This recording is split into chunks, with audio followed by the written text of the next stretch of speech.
Quand je te regarde, c'est une souffrance. Pourtant, hier tu disais que c'était une joie.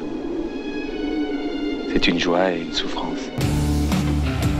Face à ce micro, j'ai l'impression d'être Franklin Roosevelt.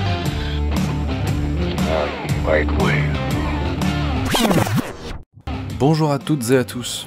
Pour ce 3e numéro des podcasts de la Horde, nous avons interviewé Nafissa Thiago, autrice de Faites comme chez vous, chronique Airbnb, à paraître au Nouvel Attila le 30 avril 2021.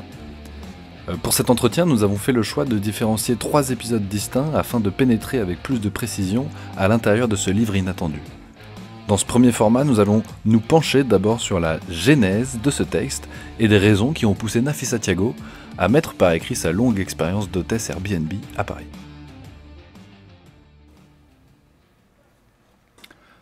Bonjour Nafissa Thiago.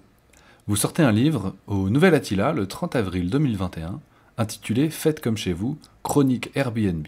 Un récit témoignage dans lequel vous retracez votre expérience d'hôtesse Airbnb à Paris à partir de son arrivée dans la capitale. Après une longue expérience dans l'humanitaire, vous êtes rentré en France et vous avez ainsi fait partie des premières personnes à accueillir des voyageurs chez vous, à Paris, au moment du lancement de la plateforme.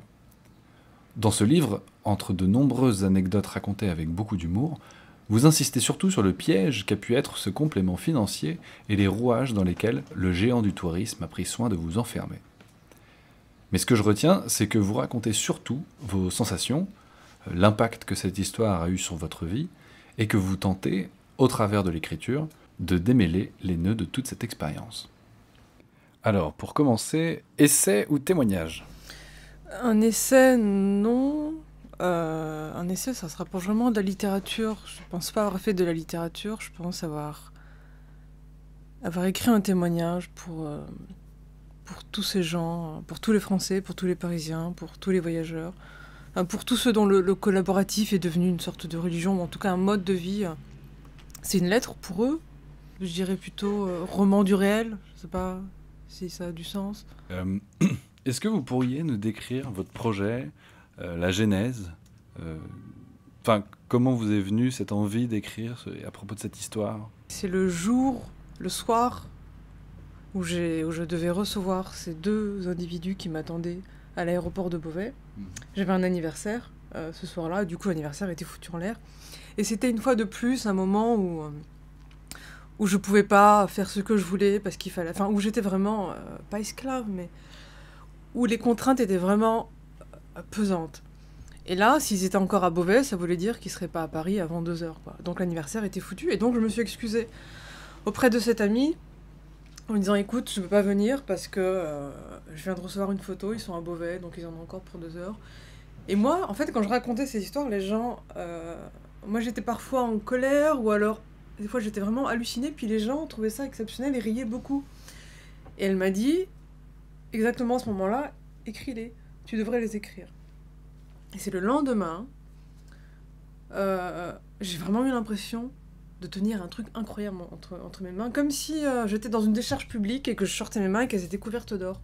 Là, je me suis dit, non, je tiens vraiment un truc. J'ai regardé sur Internet si ça n'avait pas été fait. Par chance, les livres d'Airbnb, c'était que du management, du marketing, comment avoir le plus de voyageurs possible, comment avoir des bons commentaires, tout ça. Et je me suis dit, en plus, je vais être la première. Et alors, une dernière question, peut-être. En fait, ce roman, j'ai l'impression qu'il a eu un côté un peu libérateur pour vous. Ouais, c'est ça, c'est vraiment le mot. Je me suis dit, Nafissa, tu vas être libre dans tes phrases, dans tes histoires, mais tout en te rappelant qu'il faut qu'il procure du plaisir à l'autre. Ces histoires, pour moi, ont été très, très exaltantes, très exubérantes aussi. Et le vrai enjeu pour moi, ce serait que le lecteur ressente les mêmes sentiments d'extase, d'exubérance en lisant ces histoires, quoi. Ça, ce serait vraiment le pied, quoi. Qui ressente vraiment les choses comme moi je les ai ressenties, quoi. C'était le 3e numéro des podcasts de la Horde avec Nafissa Thiago, autrice de Faites comme chez vous, chronique Airbnb, à paraître au Nouvel Attila le 30 avril 2021. Nous vous donnons rendez-vous pour les 2 prochains épisodes de l'entretien avec Nafissa Thiago. C'était Louis Desflers, Merci, nous vous souhaitons à toutes et tous le meilleur et prenez soin de vous.